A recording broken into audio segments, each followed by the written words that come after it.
Nous avons également le service des allocations familiales. Comme vous le savez, nous avons signé une convention avec la France. Et cette convention stipule que les Sénégalais qui travaillent ici, parce qu'il y en a beaucoup qui travaillent ici, qui ont leurs femmes à Dakar, qui ont leurs enfants à Dakar. Et à chaque fois, quand vous avez vos bulletins de salaire, vous voyez qu'on vous prélève. Ces prélèvements, quand vous n'avez pas de famille, vous n'avez pas votre femme ici, vous n'avez pas vos enfants ici, et que ces enfants-là, si étaient ici, peuvent bénéficier des allocations familiales, vous ne pouvez pas parce que vos enfants ne résident pas sur le territoire français. Donc en ce moment, nous, la chance que nous avons, c'est que Senghor avait signé cette convention avec la France que nous avons améliorée. Parce que je reviendrai un peu sur les différents taux des allocations familiales depuis le début, qui est aujourd'hui, je pense, si je me trompe, il y en a beaucoup, hein, à 2400 et poussière pour chaque enfant. Donc, cette convention stipule que tout simplement, si vous avez des enfants au Sénégal, ces enfants à hauteur jusqu'à 4 enfants sont payés.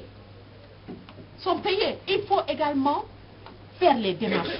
Parce que quand vous ne faites pas les démarches, ce n'est pas du jour au lendemain, ça ne vient pas tout seul. Ça ne vient pas tout seul. Et ces démarches-là, c'est d'abord, dans un premier temps, s'inscrire auprès de votre CAF, s'inscrire auprès du consulat. La CAF vous donne un numéro, le consulat vous donne un numéro. Et pour vous inscrire, il faut vos papiers de travail, une fiche que vous faites remplir par votre employeur, une fiche que vous faites remplir par la CAF, que vous nous amenez, et les différentes pièces d'identité de vos enfants, et votre livret de famille, et le choix, parce que souvent il y a plusieurs femmes. Le choix de la première femme, parce que souvent nous mettons plusieurs enfants, de ce qui fait que à chaque fois que les 4 premiers enfants sont majeurs, les autres enfants peuvent remonter, que vous puissiez toujours en bénéficier. Le plus gros problème des allocations familiales, c'est le renouvellement. Parce que souvent les gens pensent que dès qu'ils font ces premières démarches, c'est fini. Mais chaque année, il faut faire le renouvellement. Montrer que l'enfant est bien scolarisé, l'enfant est bien en vie. Donc nous, si nous n'avons pas ces documents-là que vous venez nous donner pour renouveler votre état de famille, nous ne pouvons pas savoir que l'enfant est bien en bonne santé. Nous ne pouvons pas savoir que l'enfant est bien scolarisé. Ce qui fait que nous, l'état de famille ne part pas et vous n'êtes pas renouvelé. Et souvent quand on part, on dit « Ah, moi, ma famille n'a pas touché ses allocations familiales. » Mais n'a pas touché parce qu'on n'a pas fait le nécessaire. Donc chaque année, il faut faire un renouvellement de l'état de famille. Nous avons également le service qui est un service très sensible qui relève du service social. C'est le service des reconduites à la frontière. Comme j'ai tout à l'heure dit, nous sommes un pays souverain, nous Sénégal. Mais nous vivons également dans un pays qui est souverain, qui a ses lois. Quand la France dit que tel qui n'a pas mon titre de séjour n'est pas en situation régulière et en infraction avec ma loi française, ça c'est la loi française, nous ne pouvons absolument rien faire. C'est un pays souverain qui fixe sa politique d'immigration. Donc, nous avons un service qui est sensible parce que le Sénégal également est un pays où beaucoup de gens immigrent. Nous avons beaucoup de frères également qui n'ont pas de papier. Mais ce qu'il faut savoir, quand ces gens-là viennent chez nous, mais c'est difficile parce que souvent ce sont même des familles ou des connaissances ou des gens que l'on côtoie tous les jours. Mais quand on travaille, il y a des règles et des lois où on ne peut pas se déroger. Mais moi je voudrais aujourd'hui vous dire et que vous sachiez, nous ne collaborons pas, nous ne faisons que notre travail. Et à chaque fois que ces gens-là viennent nous voir, nous nous battons.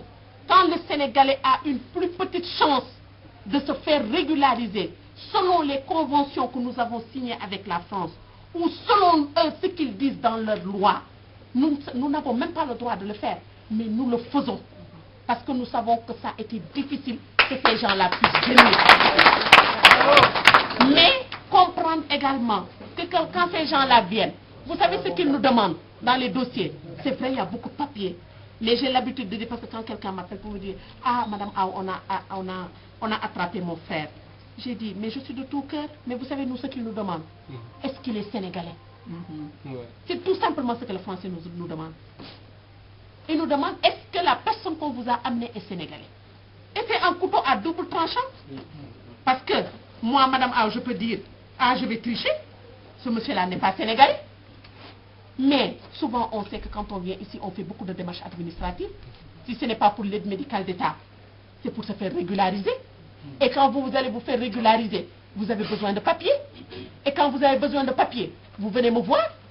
Et quand vous venez me voir, vous me demandez soit un passeport que je signe, que madame a autorité sénégalaise a le pouvoir de signer en tant qu'autorité sénégalaise. Et ce papier-là, souvent, vous le donnez aux Français. Donc, quand ils reviennent vers moi pour me dire, ah, madame Aou, on vous demande si ce monsieur-là est comme quoi vous êtes sénégalais, qu'est-ce que vous voulez que je réponde? Donc, c'est un couteau à double tranchant. C'est pour ça quand on dit, quand on est sans papier, souvent il faut rester sans papier. Parce qu'aujourd'hui, je ne vous cache pas, certes je parle devant les caméras, à chaque fois qu'on nous amène un dossier de reconduite à la frontière, il est bétonné. Il est bétonné, il y a tous les documents que vous avez déposés au niveau de toutes les administrations françaises. Et souvent c'est nos signatures que nous trouvons dans ces documents-là. Donc il est très difficile de dire que cette personne n'est pas sénégalaise. L'autre difficulté que nous avons signé une convention avec eux. Cette convention, admettons, on dit que M. Antel n'est pas sénégalais, alors qu'il est sénégalais. Mais par chance, M. Antel travaille comme éboueur. Il a ses bulletins de salaire, il a tout ce qu'il faut. Mais si on triche, parce que souvent, quand on est devant face à la peur du retour, on pense à n'importe quoi. Non, il faut avoir sa tête. On se dit, moi je suis sénégalais, je travaille. Il y a une convention qui a été signée entre mes deux pays. Je rentre dans le cadre de cette convention. À chaque fois que je lis le dossier, c'est ce que je regarde en premier. Parce qu'il y a un PV. Je lis, je demande à l'adjudant qui fait le sauf-conduit, qui fait l'audition, est-ce que cette personne vous a dit qu'il travaillait? Est-ce que cette personne a un enfant qui est français? Si j'ai ces deux éléments-là, avant de faire quoi que ce soit, moi-même j'appelle. Je dis, ah, ce dossier-là est très sensible. Parce que n'oubliez pas que nous avons signé une convention.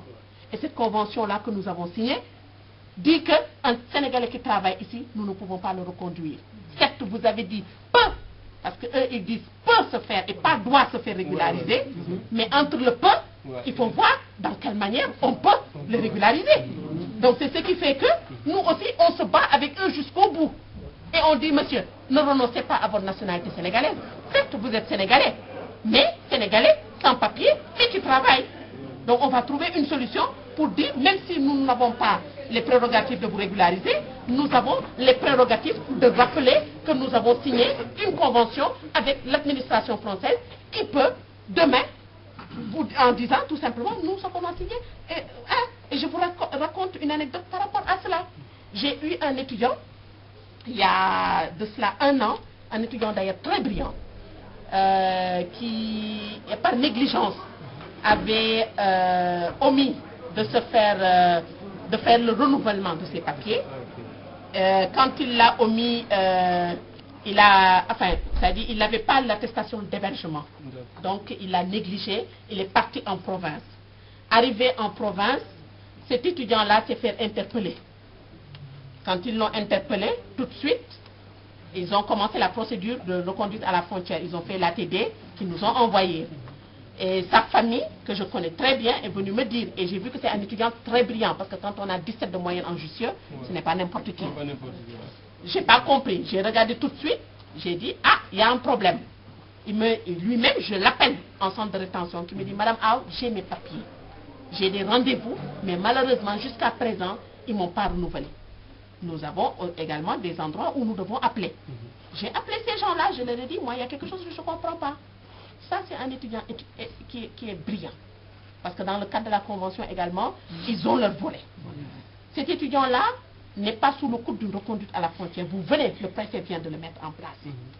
Mais il y a quelque chose que je ne comprends pas. Comment vous pouvez prendre un ATD alors que cet enfant-là, on ne sait même pas au niveau de sa préfecture si un ATD a été pris.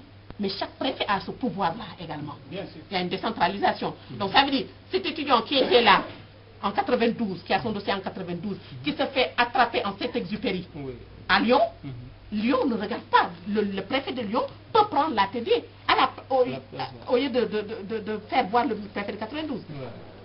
Un dossier qu'on n'a pas compris. Ils se sont arrangés en week-end, ils l'ont reconduit. Mais nous ne nous sommes pas laissés faire. Nous avons écrit au ministère où on devait écrire. Entre eux, les choses ont fait ce qu'il fallait faire. On a rappelé tout de suite le consul du Sénégal pour qu'il établisse un visa rapidement à cet étudiant. Le consul de la France. Donc nous avons de multitudes de cas que nous gérons, mais souvent il y a des choses que nous ne pouvons pas dire. Parce que quand nous vous le disons, c'est-à-dire le Sénégalais, c'est-à-dire on n'a pas la vocation de vous le dire. Parce que si nous vous le disons, ce n'est pas bon pour vous. Mais une chose, je peux vous rassurer, à chaque fois qu'il y a un dossier de reconduite, nous allons jusqu'au bout de ce dossier. Et à chaque fois nous délivrons un sauf-conduit, ce n'est pas de gaieté de cœur, c'est que toutes les possibilités ont été vues, que ce soit au niveau des conventions, que ce soit au niveau de la loi française, que ce soit au niveau de l'administration des deux administrations. En ce moment, si nous épuisons par contre tout, nous sommes obligés de donner. Ça, il faut que les Sénégalais aussi le comprennent, parce que comme je l'ai rappelé au début, nous avons la législation française qui dit que quand un étranger n'a pas de titre de séjour, est en infraction avec sa loi. Donc ça, on n'y peut rien. Mais nous essayons de faire prévaloir les conventions et le circulaire, eux aussi, qui sont dans leur législation. Et souvent, Dieu nous aide également. Donc,